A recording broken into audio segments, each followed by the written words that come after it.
When everything's going out and nothing's going in, it's draining. And that's what happens to Elijah. He's drained. He's tired. He has no friends. He has no fellowship. He's doing the work of God, standing in power and calling down fire from heaven, bless God. Fire! Fire! Glory to God. The man of God is calling down fire. The man is just hiding. Because often who you are publicly will draw away from who you are privately until you become so much a persona that you cease to be a person. And the person ends up under the juniper tree, and he's exhausted and he's worn out, and emotionally he's frustrated, and it's affecting his perception of his situation. Because when you are tired and when you are lonely, you do not perceive your own situation correctly. And he thinks, even I only am the only one left. Glory to God. There's a bunch of preachers in the world who think they're the only one left. The only one left and the only one right. And they do blogs about the rest of us. Because, bless God, they're the only ones standing for God. And what has happened to them is that they have lost perception of all the miracles that Jesus did in the Bible. The most prominent miracle was the healing of the blind. Because if there were one thing that the enemy could take away from you, it would be your ability to see. Prophet, you're a seer. And when you're not a sayer, you're a seer. And when you don't see things correctly, your ministry's over. Perception that you're the only one standing for God and the only one right means you're tired and you're burnt out, and the enemy has tricked you into a false perception of your situation. God said, I've got 7,000 prophets. You're not the only one. I got 7,000. I can make another one look just like you. That's what my mother used to tell me.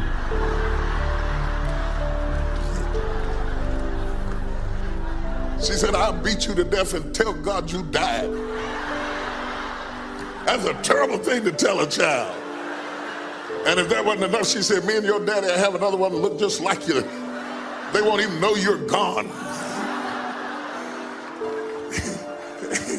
I said, Dad, Mama. Sometimes we have to ask ourselves, what's using my life? Heard a guy give a lecture one time that says, we are today what we were when. And he was talking about the fact that we, to a great extent, behave, think, react because of some previous experience that we've had. One of the things that we know about life is that it is always changing. Sometimes you're up, sometimes you're down. Sometimes things go real well, and sometimes they don't. Sometimes you're happy, and sometimes you're sad. Now that's that thing called life. And when we begin to understand and know that, accepting that reality that we will never ever have things just on an even keel all the time, that you're going to have some ups and you're going to have some downs, but during those down moments, that's where the growth takes place. That's where the work is. See, anybody can feel good when they have their health, their bills are paid, they have happy relationships, the children are acting normal, business is successful. Anybody could be positive then. Anybody can have a larger vision then. Anybody can have faith under those kinds of circumstances. Am I correct? See, but the real challenge of growth, mentally, emotionally, and spiritually, comes when you get knocked down. Somebody said that adversity introduces a man to himself or a woman. How you handle it, that's where the growth takes place.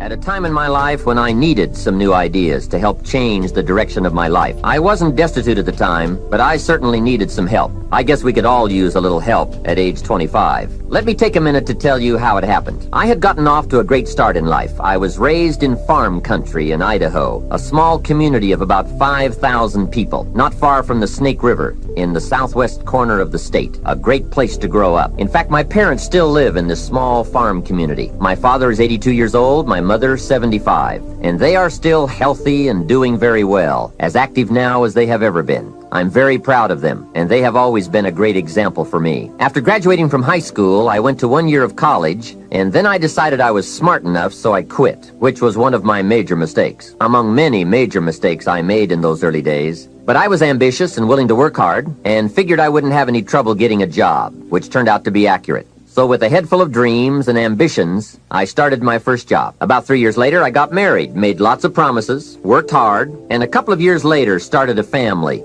And at age 25, I started taking a new look at my life.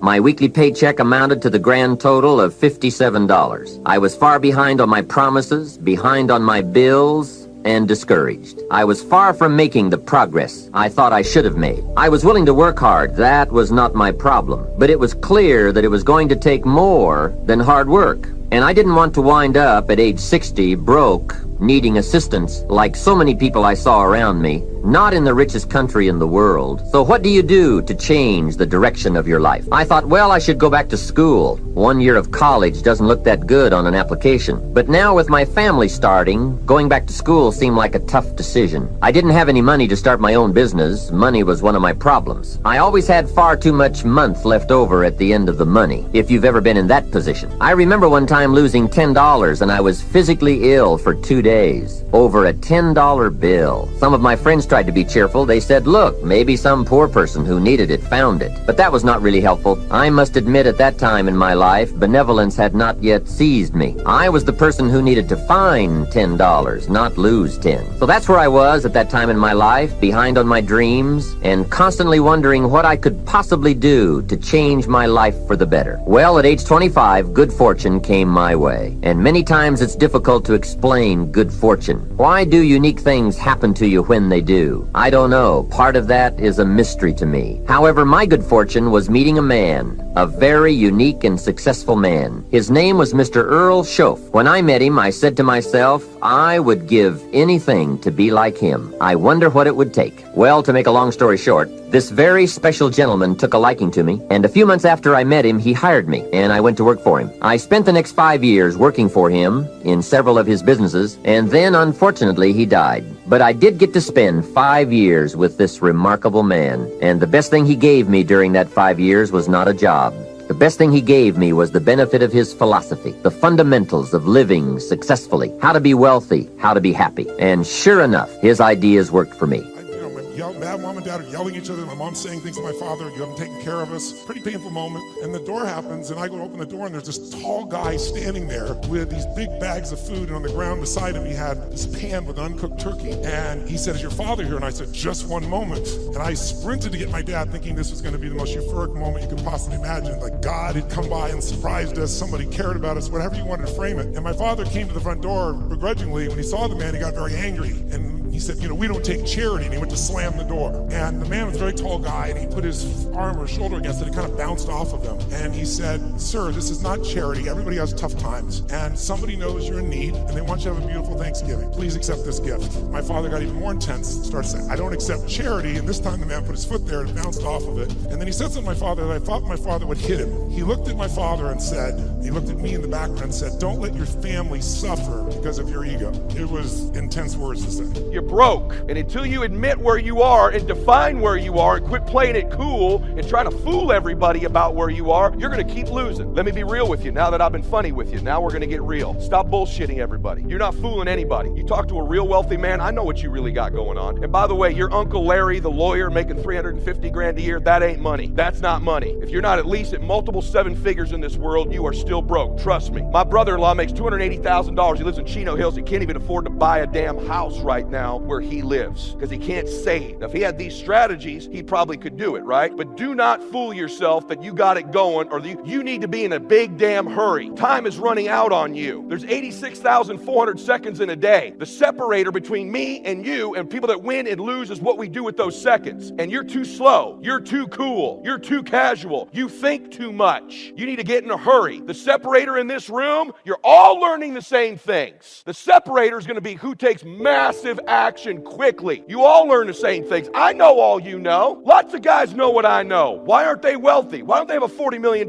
jet? Why don't they live oceanfront in Laguna Beach? Why don't they have the most unbelievable homes in the world in Coeur d'Alene, Idaho? Why don't they retire their parents? Why don't, when their daughter breaks their nose, they go to an urgent care and some doofus snaps it back? I go to a $25,000 surgeon, write a check and don't think about it for my kid. And I'm the guy driving the Chrysler LeBaron, man. I'm the guy whose water was turned off. So listen to me. Look at my hand. You stop playing around. I'm looking around this room. Not all of you are 19 years old. Time's running out on you. It's serious. You got a chance to change your damn life with what you're learning here. And not just your life, the lives of your children and grandchildren forever. The choices I made, the work I put in, the difference I've made, my great-great-grandchildren will know the difference. There'll be a portrait of my grandchildren, me and my wife. These are the people that changed our family tree forever. You need to stop letting the damn world push your family around.